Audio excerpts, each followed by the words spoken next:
Hi YouTube, it's Brian Phillips again. Working on the SIG 4-star 20 EP. It's a plane my grandpa built. Actually, it's right there in that picture. And it's lacking in power still, even after having put on this timber prop, which is a 12.4 size. And so as a result of that test, I don't want to call it a miserable failure. It flew okay. It just didn't have enough speed to really be fun. So I'm in the process now of getting a different size prop. And so I wanted to walk you through how I figure a new prop size, which sounds sort of simple, but it isn't really that hard to figure out. But I just wanted to go through it for some of you new people. First thing I do is I evaluate the performance of the plane with a given prop. Obviously, in this case, we found that it was weak, but it was fine for power. So, I mean, it was fine for power consumption. So the first thing, of course, you think is, go for maybe a little bit more pitch, get you a little higher speed, or go for a little bit bigger size and keep the same pitch, and that would give you a similar amount of torque, but at a lower RPM you would be able to produce more pull. So what I did was I ordered four different props. This is a Master Air Screw K-Series, which is a 12.5. And I've got this is like an APC style, generic, whatever brand. I'm not sure what brand it is, but it's a 12.6E for electric.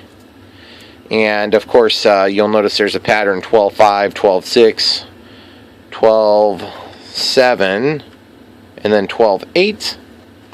And these are the new Master Air Screw packages, which I hate because you can't see or touch the prop. So if you go to like your local hobby shop, you have to open the thing to see it, which is just ridiculous.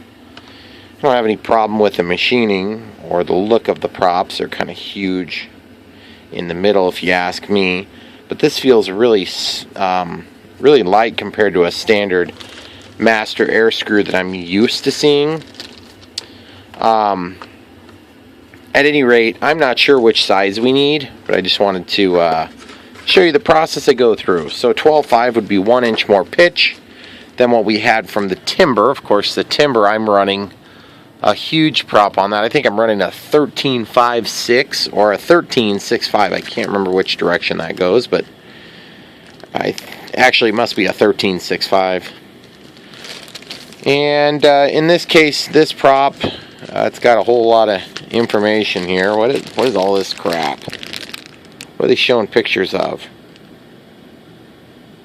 I don't even understand what they're trying to show. Oh, look at that. They've got evidently some sort of a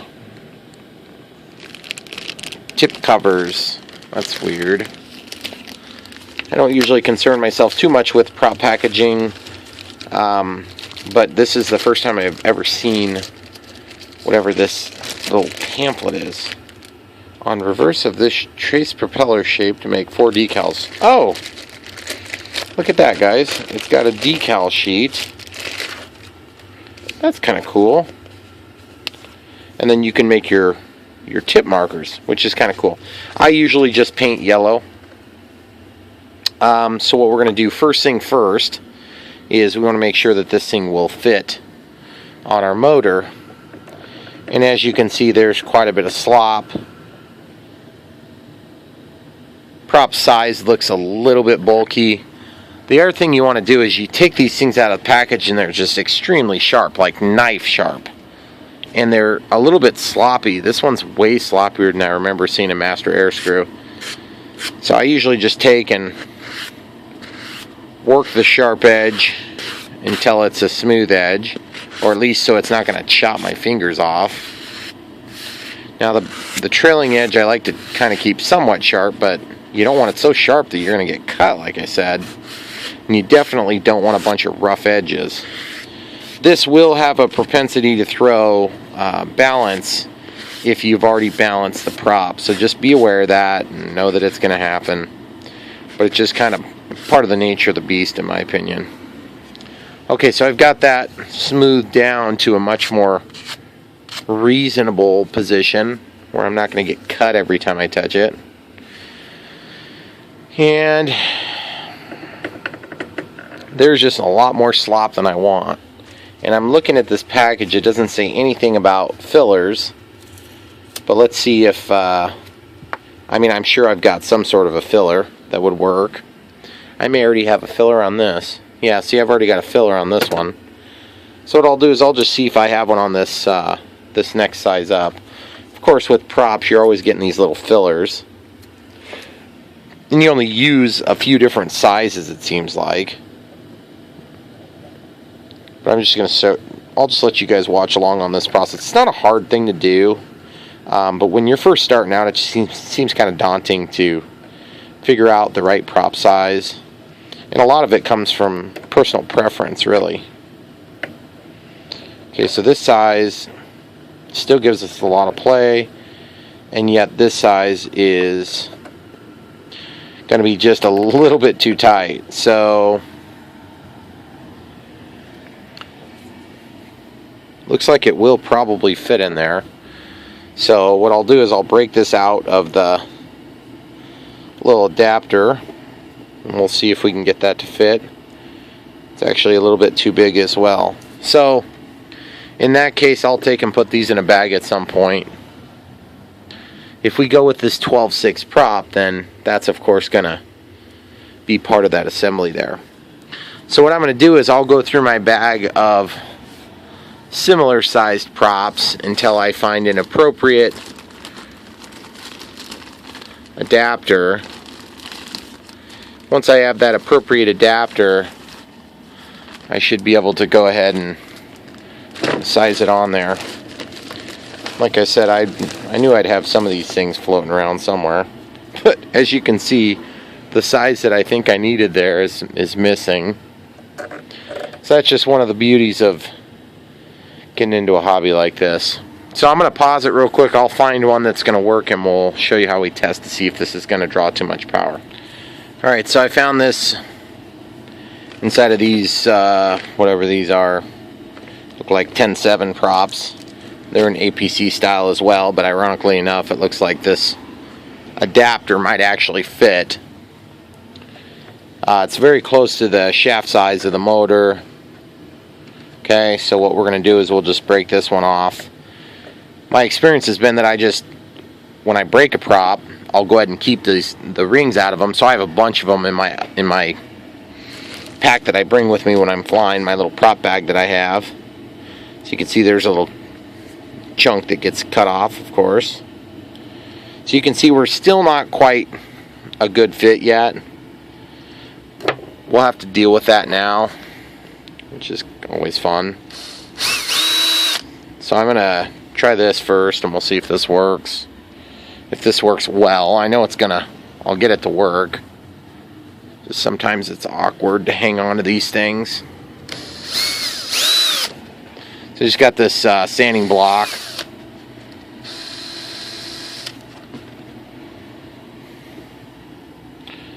Of course, you don't want to screw up the ring too much. So you have to get a little bit creative on how you can hang on to these things. Okay, so I found a drill bit that fits this ring nicely. And you're probably going to think I'm nuts, but that's okay. You wouldn't be the first one. So I'm just going to throw a little bit of CA on this. And then I'm just going to throw a little bit of kicker on that. And then I'm going to sand it.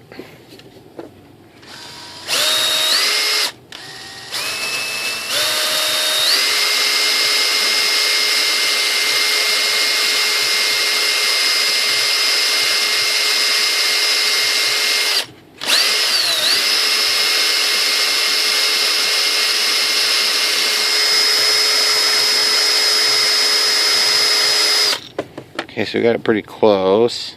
Oop, a little bit more. And if you want to make it go even faster, you'll just take one from the top and the bottom.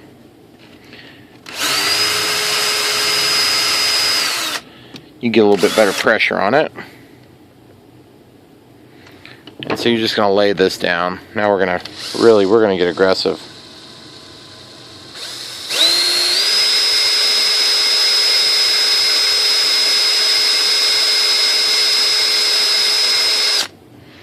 Okay, so that's probably a disaster waiting to happen.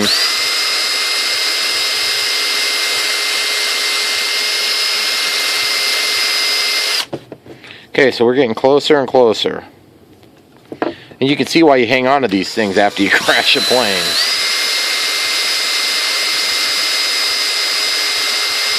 And this isn't even a perfect fit either. That's the stupid part.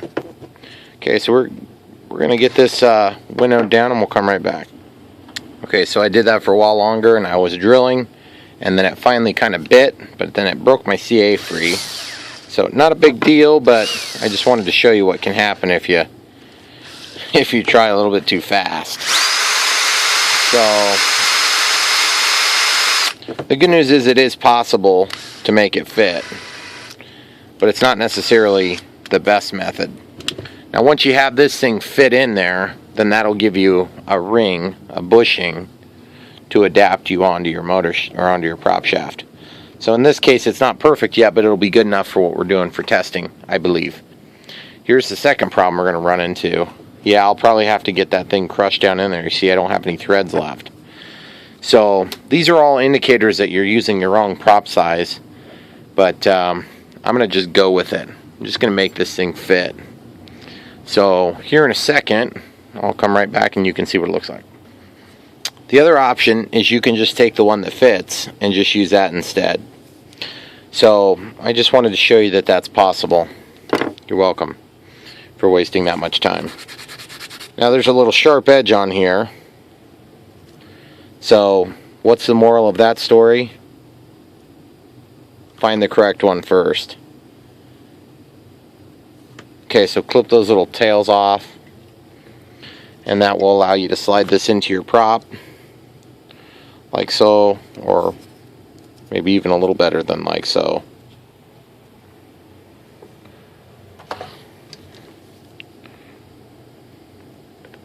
Okay, I'm just going to use a little compression to get that in there. Okay, so it's in there. And when I'm all done, I'll use a little CA to actually glue it in place. Okay, so remember this is just to kind of test how much power we're going to draw, how much current we're going to draw. And you see we're really tight, so I don't even know if we're going to be able to do that bushing. We may just have to go straight on with this and see how it fits. Now we don't have this thing powered up yet, but we will in a minute. You can see how ridiculous that looks, right? But it does seem nice and straight. So we'll see. It looks a little dumb, so I guess we'll know that for next time. The K series, it must be a little bit too big. So what are we going to do next? We're going to go ahead and power on our radio, make sure our throttle cut's engaged, make sure we have the correct model selected, which we do. SIG 4-star 20 EP. Grab the pack that you'd normally use, and we're going to plug this pack into this watt meter. This is the one I use. It says watts up. WATT's up. Okay.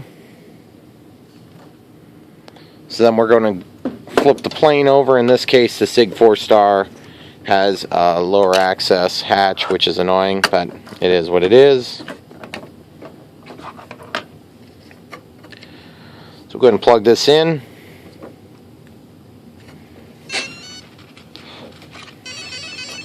Here's some chatter from the stabilizer working right now. This would definitely be a plane where if you were going to pick to not have a stabilizer, you could definitely get away with that. I just like having stabilizers. Some people hate them. It's your call. Okay, so looks like right now we're at 12.3 volts at 0.19 amps. Okay, so obviously we don't have any load yet. So throttle cuts off and it'll hold the peak for us. So we're just going to go ahead and give it some throttle, nice and slow.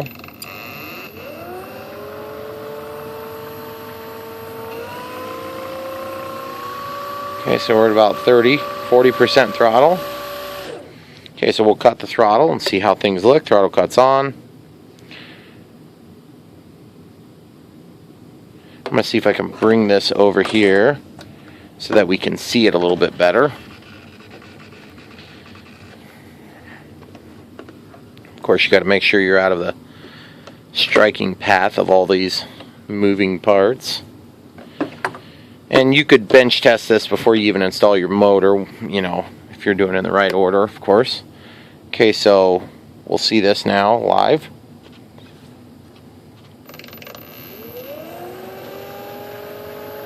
I've got a hold of the landing gear so it won't get away from us.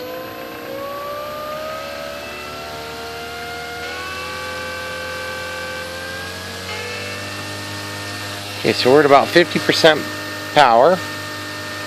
About 19 watts right now. Okay, so now we're getting a pretty good amount of airflow back there, so I just don't want to have anything blow off my shelf, so I'm going to tip this up a little bit.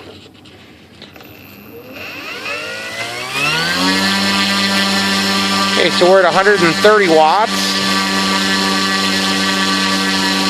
11.11 amps was the peak I saw. So that means that we're well within the 20 amp electronic speed control range. So now, the other thing you want to do is, usually what I do is I will just go ahead and disconnect power and just go straight to the next prop.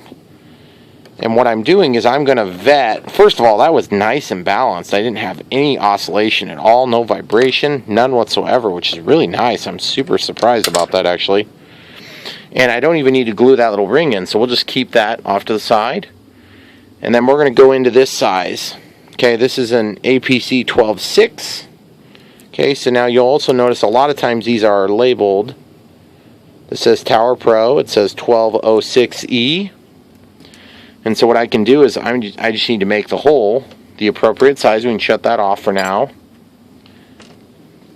And how do we know what size to make it? Well, we just basically need to find a drill bit that's going to be a similar size to all of our work that we're doing right now. So we basically want it to be the same as the prop shaft.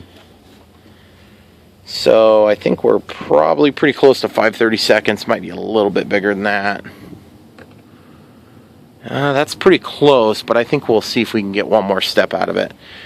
In my experience, it's always better to start a little bit small and then just walk the bit some.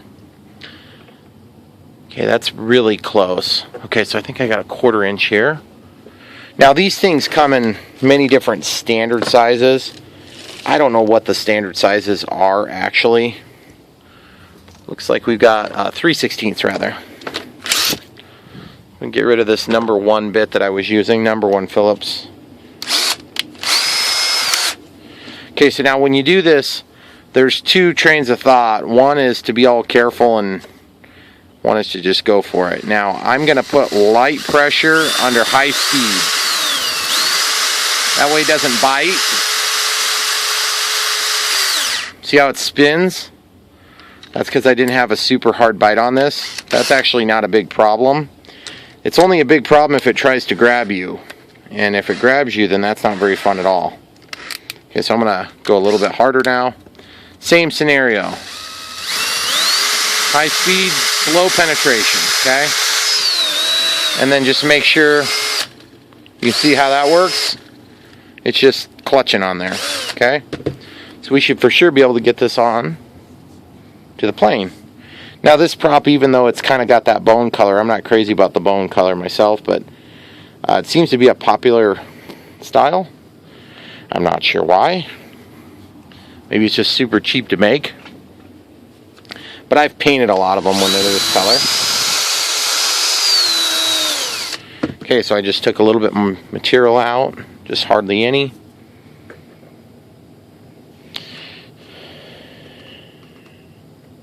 Now if you're really motivated, you can use that motor to do this, but then you'll gum up your threads, if not damage your motor, so probably not the best advice I could give.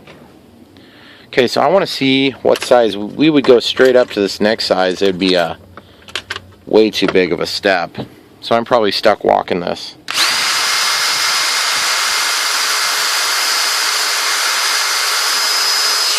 So I'm just pushing in a circle like that.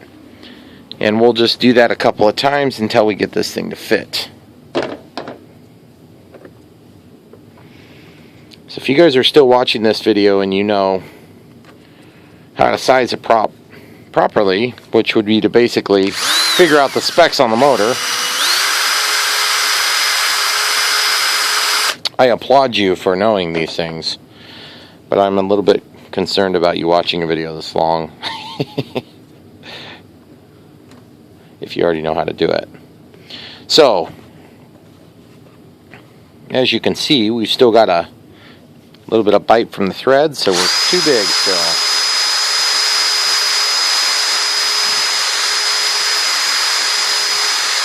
Okay. We're getting very close though. So close I can taste it.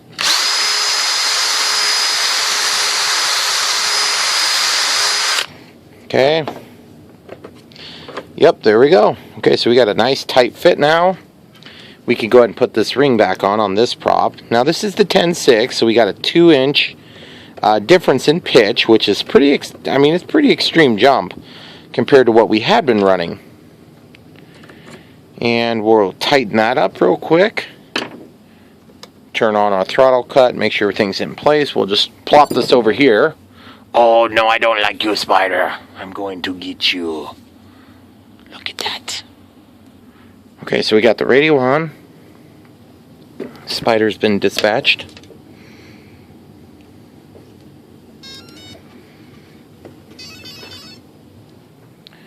Alright, so got everything set up here. Holding on. Probably should pick this up just to get a little better prop clearance. Okay, so we're about 50%, about 30 watts, 2.3 amps, we'll get to about 75%,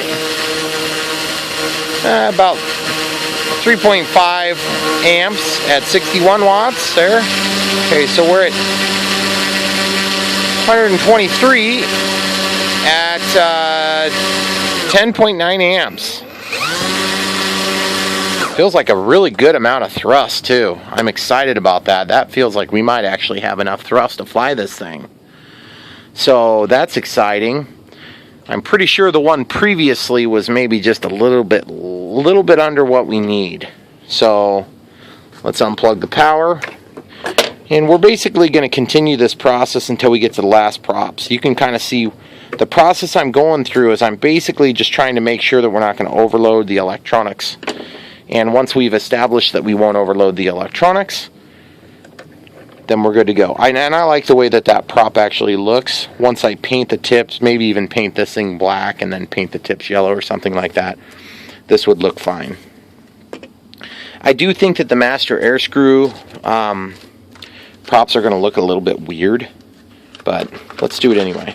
High thrust, low noise. Okay, so these ones have the same problem as the first one, and they also have kind of this weird body to them. See how much play there is? I hate that. Although it does look like there's a bit of a ring in there. Oh, this will receive a ring. Looks like, maybe. Kind of strange. That one does fit. It's so weird. I use these little prop adapters all the time, and they always seem to work for the wrong prop. Not sure why that is. Doesn't really matter, I suppose, but you'll notice that I used the wrong adapter for this from another brand. I used the wrong adapter for this. Didn't need one for this. Just kind of weird the way those things work out. And you see how these little tabs are kind of keeping it from seating down all the way. It's probably not a big deal. That's going to get crushed in there here in a few minutes. So we just need to take this nasty edge off of here. This keeps getting blown off the reel. Okay, so the nasty edges here is what I'm referring. It's so sharp it just cut my sanding sponge. That's always nice. At least it wasn't my face or hand. I like that they rounded the edges.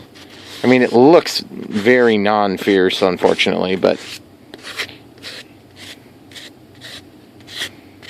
if it makes it nice and quiet, that'd be kind of cool. Still sharp as all get out.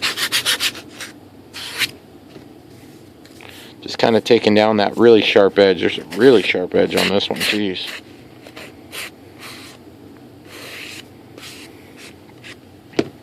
And I mean, a sharp edge is hypothetically good for cutting through the air molecules, but it's also good for cutting through my skin, so I'm not going to let it stand. Maybe if I was going to run this prop, I'd have to just do a nut instead of doing this little spinner adapter looking thing, because it might look like I meant to do it more than this ugly monstrosity combination here. Okay, so I don't know if you guys can see in the video, but you can see this air gap here. I'm going to try to get you guys an angle where you can see it. There's an air gap. Well, there won't be an air gap for long. As you tighten that sucker on there, it's gonna, well, see, it's wanting to spin the motor, of course. Okay, so that's very tight. I've been a little bit impressed by how well balanced these things are. I don't often have balanced props. Okay, so same exact test, different prop. I'm going to hold this one up again. Just get this thing rotated so we can read the display. Okay, here we go. I'm actually going to point that just slightly in a different direction. Okay, so the watt meter is wanting to get away from me, so we'll just resituate this a little bit. Seems like the display is always the wrong way. I don't know if that's just that particular brand or what, but okay, there's about 50% throttle, about 32 watts, about 2.9 amps, 75% throttle, about 8.5 amps, almost 100 watts. Looks like about 155 watts peak, or 13.5 amps. So we're getting a little bit closer to the limit, which is, I believe, we've got a 20 amp ESC in this thing. So still plenty of room. But, we can't go a whole lot bigger than 12 because we're not going to have enough ground clearance. So we'll see if we can kick this up one more notch. Now remember, you trade off, here's the rule of thumb. And again, it's just a rule of thumb. It depends on the way that the prop is actually designed. But generally the rule of thumb is that the lower pitch props are going to give you more power, more punch right away. And then the more aggressive pitch, like, 8, for instance, the 12-8 is going to give you the most speed. But you have to build up the speed. So that's your trade-off. Okay? So these things are pretty easy to open, at least. The other thing is, I'm not seeing any adapters in there. I'm seeing a little instruction manual. Probably says don't stick your finger in the prop while it's spinning. But maybe it's got, just looks like warnings, safety instructions. This is a prop that spins fast. Thank you, guys. That was not a waste of my time at all. Alright, so this one here is the 12-8. Still has play, so I'm going to find a prop adapter. We'll sand this down and we'll come right back and show you what the power output is. Alright guys, so this is our last test. This is with the 10-8. So we're going to go ahead and get this thing powered up and we'll see how it performs. And this is probably the end of the video for tonight. And we'll do some flights real soon. Okay, so we'll spin her up to about 50%. Wow, feels like a lot of power there. To be specific, it's 33 watts at 3 amps, 75% throttle gives us 7.8 amps at about 90 watts. Full throttle is about 140 watts at 12.7 amps. Again, just to clarify, when you're sizing these things, you want to make sure you don't pull more current than your electronic speed control can handle, but you also don't want to put out a significantly higher wattage than you expect the motor to handle, or current. But most of the time they're rated in watts. So I think we would be safe with any of these. I still think, based on our testing, that we're going to start at the 12.6 because I don't like the way the 12.5 looks, and it doesn't seem like it's going to work very good, but it'll be fine for another plane sometime. And I do like the way this looks, and it's actually one of the cheaper options.